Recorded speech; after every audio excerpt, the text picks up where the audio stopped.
खानेकुरा खाए दिनु भयो त्यही राख्छु छानी खाएर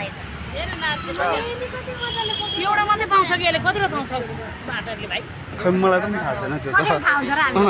होइन एउटा एउटै मात्रै हुन्छ होला मान्छे जस्तो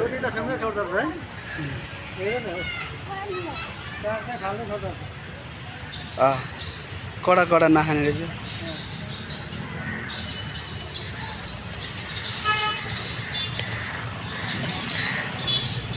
अब खोजेको बेड लान्छ हैन खोज्छ मोबाइल त खोजिहाल्छ